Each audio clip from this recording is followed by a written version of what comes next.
is that one should not use too many slides and hurry to present them all.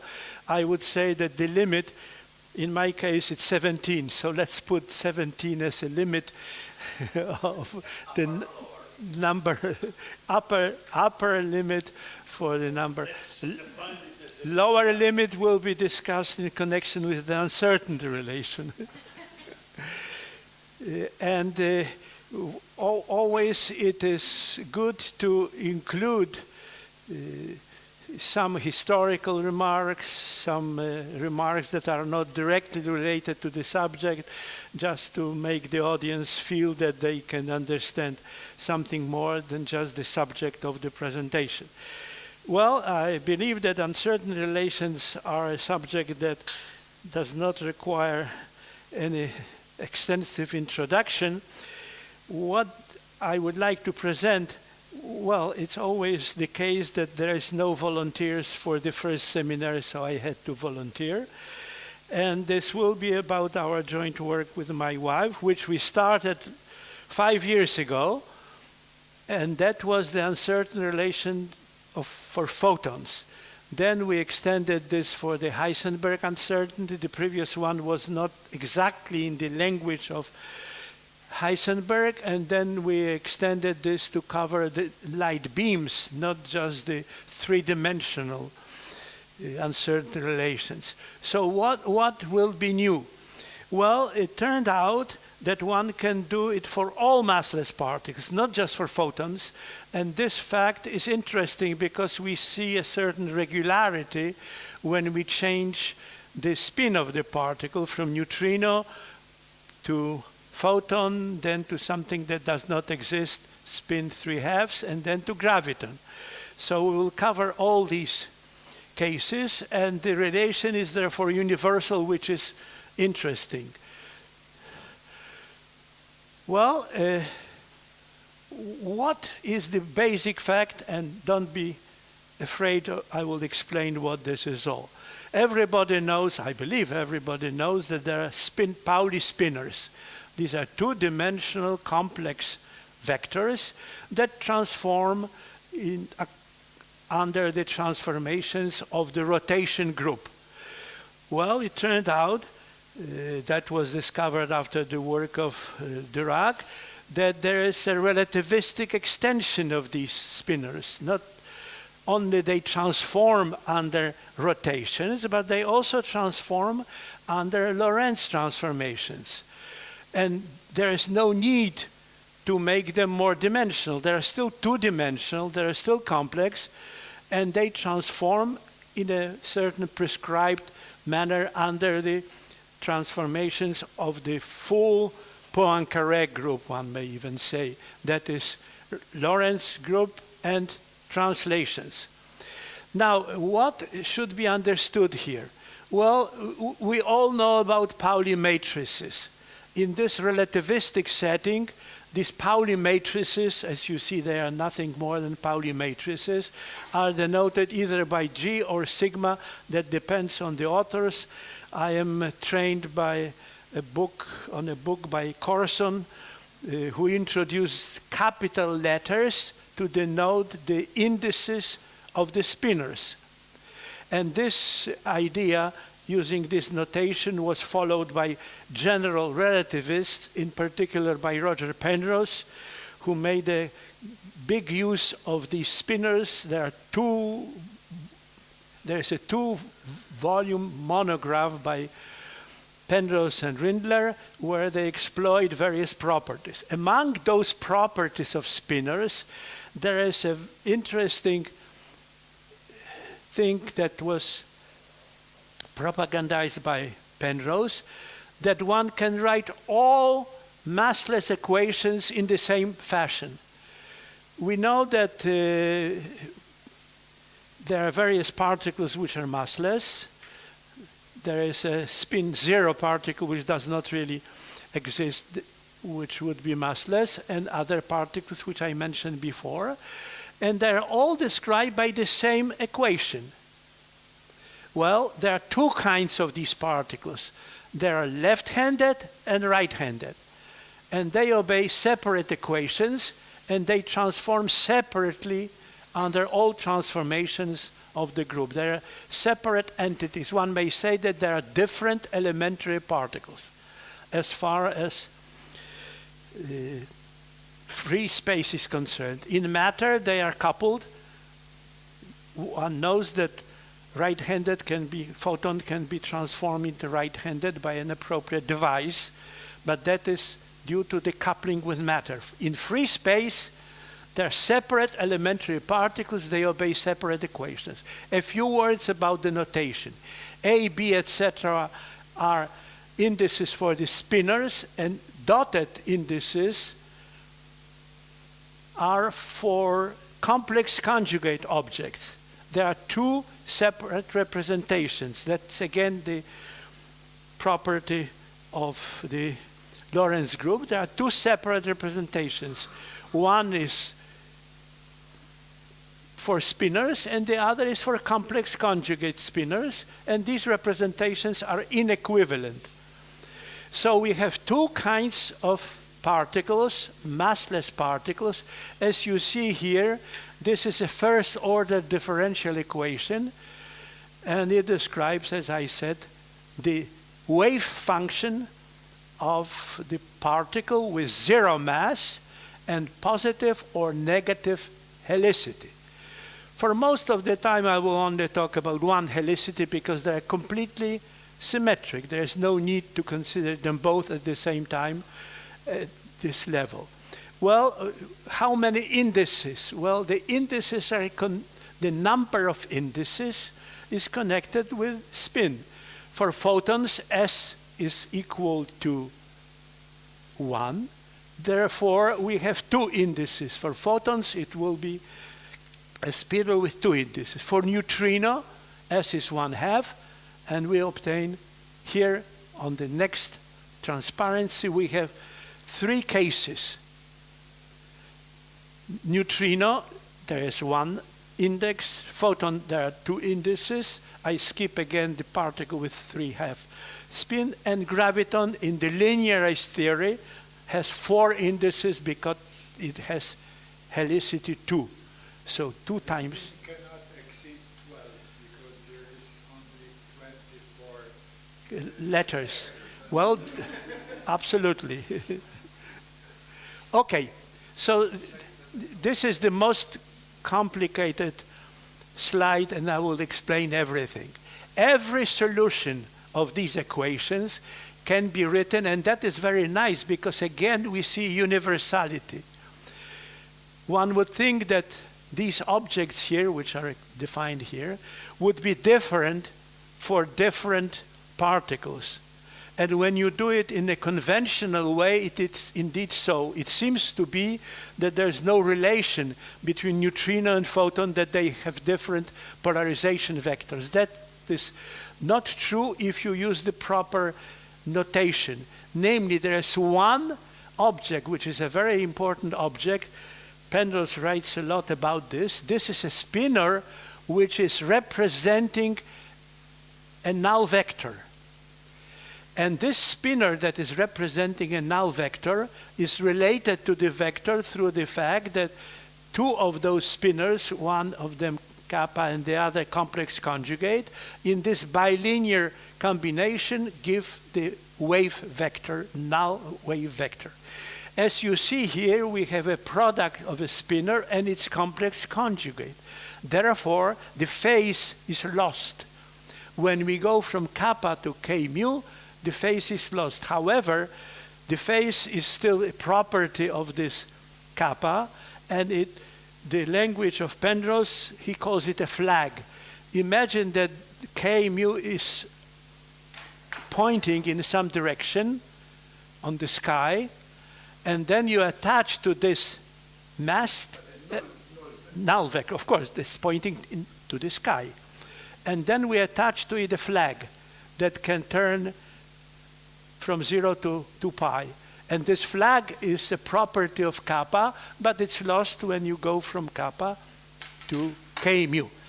Now, when we have this is just a simple test of correctness. One can substitute this solution to the equation, and one can see that it satisfies the equation. Now, when we have phi, one more remark. It's a particle, therefore the wave function can contain only positive frequencies, which are historically denoted by minus I omega, and that was due to Schrödinger, who wrote this equation as IH d over dt, not minus IH. By the way, in his very early work, it was minus IH, but then he realized that this convention would contradict Heisenberg commutation relations, or Heisenberg-Born-Jordan commutation relations, that read x, comma, p commutator is equal to IH. And in the other convention, and this is an interesting remark, which I don't think was fully explored even now, that we have these two possible conventions, and they give you complex conjugate objects. It turns out that in quantum mechanics, every time you have an I, there is an H bar coming with it, in commutation relations, in the Schrödinger equation. So people who claim that the wave function has some absolute physical meaning is nonsense, because equally respectable is the complex conjugate function. So which one of them is the physical reality? Of course, only the bilinear combinations are physical reality, and then the choice of the sign of I does not matter. So we have the Fourier representation of this, and phi tilde stands for this whole junk here. Now, the true degree of freedom is in the single function f. This is a single scalar function. And that's an interesting observation. How can a single function describe an object which has some complicated spin? Yes, it can, because this is a massless case, and one can deduce that f must transform as a scalar, can only change its phase under all transformations of the Poincare group. Now, when we have the wave function, we can define the norm squared, and the norm, of course, is the same. This is one of the theorems of mathematics, that the norm in Fourier space is the same as the norm in the position space. Now, what is then my proposal, or our proposal now, which is different from our previous work, for the probability? Well, it turns out that from phi and phi star, one can construct tensors. Well, spinors were called many years ago, even by Einstein, half vectors, halbe Vektoren. And that was because the product of two spinors is a vector. Therefore, these are half vectors. And when you have many indices, you produce a tensor. And these tensors are defined here in general. I still stress that everything I'm saying now is general for all massless particles. And we can define, therefore, since the zero component, 0, 0, 0, 0 component of this tensor is positive definite, it's a good candidate for the probability density, provided we normalize it properly using this norm here as the denominator. So we have two possibilities. We can define the density in position space, which is a function of t, and the density in momentum space. The density in momentum space does not depend on t, because this cancels when you take the complex conjugate and the function indeed. So far it's quite simple and natural. This is different than our previous work, and I will comment on that later.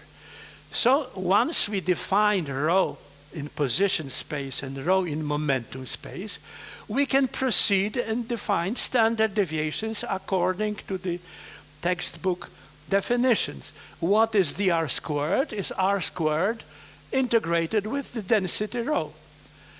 What is dk squared? Is k squared integrated with the distribution of probability in momentum, or in wave vector. I am missing here h bar because h bar never enters. One could reintroduce this multiplying k by h, and then everything will be expressed in the language of momentum. Now, what is uncertain relation? It means that the product of these two animals, which we call gamma, must be minimized. And the minimum, and hopefully we can even find a function that minimizes this, will define the uncertain relation. So here is the complicated junk, because in order to apply variational procedure, we must say here what is the function that is to be varied. And everything here can be expressed in terms of one single complex function f, according to this formula. This f is the degree of freedom, and the only thing we can change is to change f. So mathematically, we are searching for the minimum of this product, expressing the delta r squared and delta k squared in terms of f. Where for delta k squared it's quite simple because it's just f squared. Why is this junk so complicated? Because we have to express this here in terms of f. And the trick that helps a lot, and I will show it on the, where is my chalk? Must be, I put it here on the table, somebody has stolen it. Yeah. Yes, yeah, you, okay. Yes, this is my chalk. Thank you. So what is the trick? The trick is quite simple. I have r squared, and then I have to multiply it by rho. But rho is a product of phi and phi star. So if I evaluate this object here, I will get this complicated mess. And how do I do it? Well, I use the Fourier representation, and under the Fourier transformation, r squared under the integral becomes minus delta Laplacian with respect to vector k. That's simple rule. And this is how this complicated equation, which I have shown here, is obtained. Well, it contains the Laplacian, and this Laplacian is expressed in spherical coordinates. That's the whole trick. There's nothing really very fundamental about this. So we have the definition of delta r squared in terms of f, and delta k squared in terms of f. So what we do now, we vary, which is quite simple. Varying with respect to f star means just dropping f star everywhere. And this is the equation that is obtained by the variation of the product with respect to f star. Well, an equation does not look too complicated. It looks like one of those equations in mathematical physics. And indeed, it is a very interesting equation, because it can be solved by separating the variables, and the separation of variables into radial variables and angular variables and radial variables. I used here the dimensionless measure of k because it simplifies the equation, shows its universality. S appears here, S appears here. And what is this equation? When S is equal to 0, these terms are missing, and I hope that some people will recognize that this is the standard equation for spherical harmonics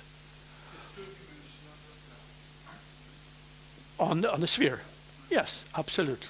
Now we have a complication in terms of S. And this complication has an interesting history, and I cannot refuse myself to tell you about the history of this angular equation. Namely, It was for the first time discovered in 1931, and it was discovered by Igor Yevgenyevich Tam. And this is the history here, which is worth recalling because it shows something about the unity of physics.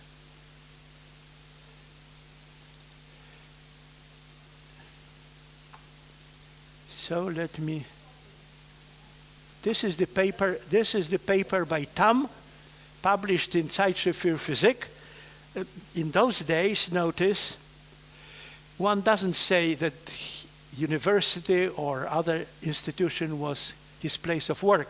It just said in Moscow, zur Zeit in Cambridge. So what was the subject of this paper? The same year, a few months earlier, Dirac discovered Dirac monopoles.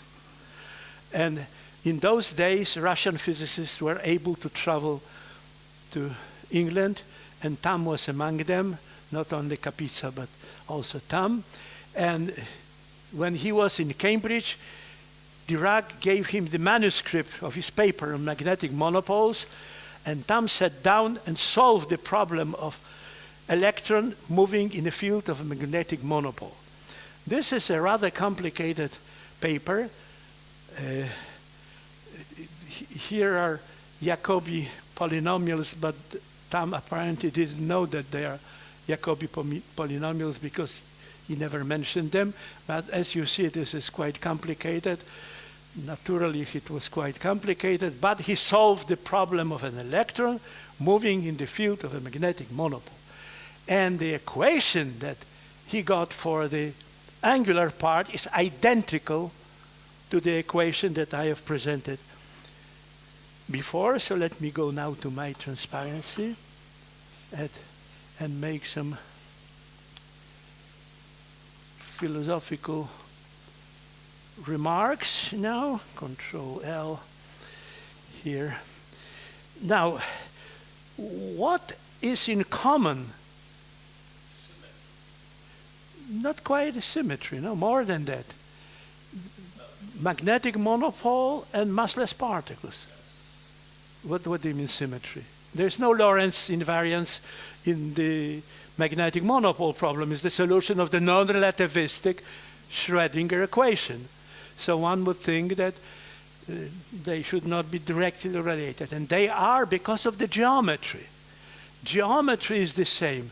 Geometry on the light cone has the singular point at the apex, and that produces a non-trivial connection and the analog of the curvature. And the same happens for magnetic monopole because magnetic potential that enters into the Schrödinger equation is singular, must be singular. And it's the same singularity, and that brings in the same equation. This is exactly the same equation. By the way, this equation was rediscovered several times later. Relativists used this a lot, discovering it in the 1960s. There is a paper by all the gurus of relativity, Goldberg, Penrose, Newman, etc., who wrote a paper discovering objects that are described by this. They call. Yes, because ions are, of course, particles that have magnetic monopoles. So, since Tam solved this equation, I had no problem solving this equation. And this equation has a regular solution only for certain values of lambda and for certain values of S. But fortunately, these are the values that we are interested in. So after solving this equation, we discover that lambda must have this familiar form, and regular solutions only exist when J is greater than S. Why is that so? Come here. Because here, this must be positive because this is the centrifugal barrier. and the centrifugal barrier cannot be attractive because the particle would fall inside. So since this must be positive, that restricts the values of J to values that are greater than S or equal. However, the smaller J, the better. The smaller lambda, the better. So the smaller J, the better, because if the centrifugal barrier is raised, we will have a higher energy. So our aim is to find the solution when J is the smallest possible, and here's the equation solved. As you see, what is this? This is the radial equation for the harmonic oscillator, 2s dimensional, in 2s dimensions, and this is again the universality that comes into play. We have harmonic oscillator, and this of course has solutions in terms of Hermite, whatever, confluent hypergeometric functions, and the lowest value of gamma corresponds to the ground state in this potential. And the ground state is described by this function here. This is the familiar exponential Gaussian and some prefactor here. And the value of gamma comes out to be 1 plus 1/4 plus 2s. Now see what happens. If we deal with a scalar particle, no spin at all, S is 0, and we have 1 plus square root of 1/4, 1/2, 3/2. 3/2 is exactly the Heisenberg value. But spin complicates the matter, and the larger the spin, the higher this limit, because the particle has more structure, cannot be easily squeezed, so to speak. And this is a solution which is, as I mentioned, universal. And now we can, once we discovered this, we went back to our paper on photons and asked the question, can we do what we did for photons now for all massless particles? And that was done according to a different definition of the spread in space. Namely, we used then in our previous paper, which I showed, position operator as the center of energy operator. The center of energy operator is a genuine, very good operator because it's the generator of Lorentz boosts. When we go from one coordinate system to a moving frame, we apply the generator. And this generator is the first moment of energy. And if we normalize this, we get some kind of a position built from this vector. People don't like it. Yes, sir. Oh.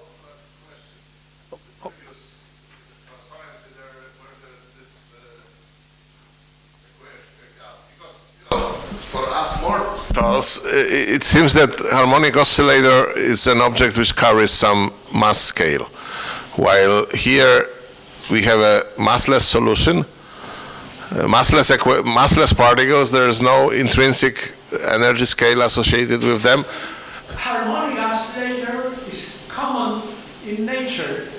It appears in many different settings. That is sure, but I would expect. I mean, I know that Bessel equation, that Bessel functions govern can be or build a irreducible representation of a group of a symmetry of a light ray. So I would expect something which, because the Bessel equation does not really require introduction of any energy scale or mass scale, but harmonic oscillator does. There is a mass, frequency, so how it comes? No, very good remark. However, let's go back. It turns out that I was able to get rid of all the scale by just rescaling the variable. And what is the source of this here? Let me go back to the uncertain relation here. This object is a number, It's a dimensionless number, does not depend on any units here. There is no scale, and that is why we were not able to repeat this for massive particles, because then there's relativistic massive particles. In the non-relativistic case, there is no mass scale. There's no energy scale. However, for a relativistic particle, we have Compton wavelength for the electron, and therefore there's a separate scale, and the uncertainty relation fills this scale and makes it difficult. We were not able to do it for the electrons. For photons, there is no scale. This is a dimensionless number, and by rescaling properly the variable here, one gets rid of all the scaling factors. This is an equation that computers could use without knowing anything about the units here. The variable nu is dimensionless because k has the dimension of 1 over length. Delta k squared has the dimension of 1 over length squared, and these dimensions cancel, and this is again a pure number. So that shows the unity of physics. Harmonic oscillator equations have a tendency to show up in many different cases, no matter what is the physics of this problem. So now we go to this definition, and there's a different lower limit here.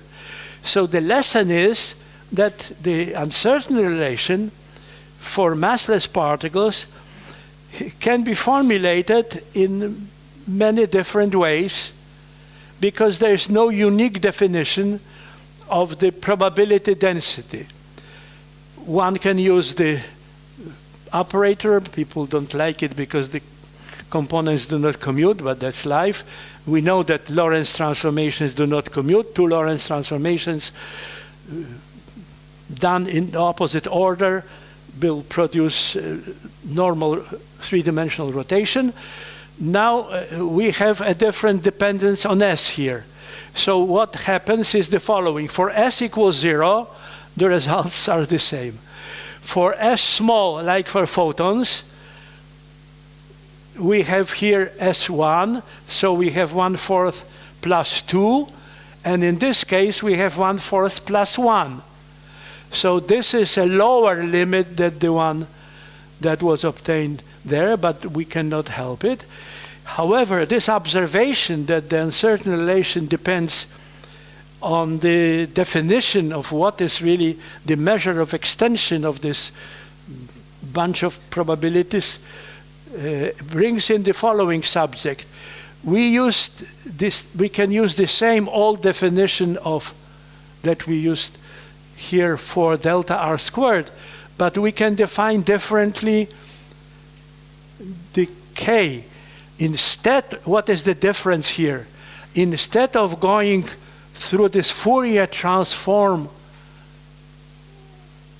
here of phi with all the spinorial components, we can use directly the function f only. And that makes a difference. And there is a challenge to young and ambitious people to prove the uncertain relation. I was not able until now to do it. We tried, but we have not succeeded. To solve the equation can be written, of course. Variational equation looks similar, but not quite the same, and that makes the difference. So this is the challenge that I offer to you. And thank you.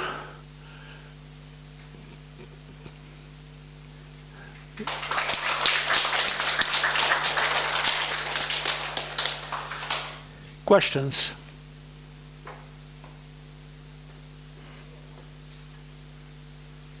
Yes, microphone for our director. About your comment at the beginning about the symmetry between psi and psi star, complex conjugate. Well, complex conjugation is a charge symmetry, and or C or CP, and the world apparently is not symmetric with the exchange of matter to antimatter. So there must be something deeper in that. No, it's not different, except that photons are different than ordinary massive particles or charged particles, because antiphotons can be mixed with No, I photons. agree that for photons, its situation is symmetric, but for general quantum mechanics, Oh no, there I is agree, but I was talking about massless particles, Okay. and for massless you. particles this symmetry acquires a somewhat different meaning. No, I think I don't understand something. You said the main problem was the lack of the position operator. Yes, While you not only do you define R square with as a Laplacian in K in the wave vector, yes. but also you set the average of R to 0 by Very, very, very good point, panie Piotrze. Namely, it's a tricky problem indeed. Let's go back to the wave function and the equation for the wave function here. One may say that since we have phi, what prevents us from introducing the position operator as a multiplication by R? Very simple. So I multiply phi by R, and what happens? A total disaster. This function does not satisfy the equation. So it's the operator takes out the function and brings it out of the domain of applicability. So the position operator as a multiplication does not make mathematical sense. To define in which functional space you work, and this operator doesn't work in this space. Yeah. This space is here defined as this all solutions of the wave equation. Panie Mariuszu. Do you have some idea on experiment to measure? Well, yes, in particular, maybe not in this three-dimensional version, but as I mentioned here, we had the paper on the uncertain relation for focal spots in beams. This is more realistic because three-dimensional uncertainty relation for photons is very difficult to pinpoint because the wave is moving with the speed of light. But what we can measure, and we do use it all the time, are light beams, and then realization of the uncertain relation is what is the spectral property related to the size of the focal spot. If we squeeze the beam, then we have to produce more spread in momentum, in the transverse momentum. So in this paper we formulated this, this relation for beams, optical beams such that are measured. And I would say that experimentalists would not be very excited because they would say, well, we know very well that if you want to focus, you must have more transverse momenta. So measuring it in great detail would probably not stir great enthusiasm among experimentalists. But the Rayleigh dispersion, it should be give some quantitative criteria for the. Sure, but I don't think there has ever been great excitement about measuring the standard Heisenberg uncertainty relation because everybody knew that it's true. Therefore, measuring it is not really something that would be considered exciting. After all, it's true, but it's restricted in its applicability because it only refers to non-relativistic physics. So we know that there are corrections, and the question is it worthwhile to spend time of graduate students to ask them to measure something which we know is only approximate and does not bring in any new physics? Physically speaking, since neutrinos have mass, Neutrinos don't have mass, they have mixing hang. This is quite different from mass. More complicated than mass, yeah. Well, okay, but they are out of the catalog of your Yes, relations. absolutely. That in that sense, I mean, so your catalog shrinks. Shrinks a lot.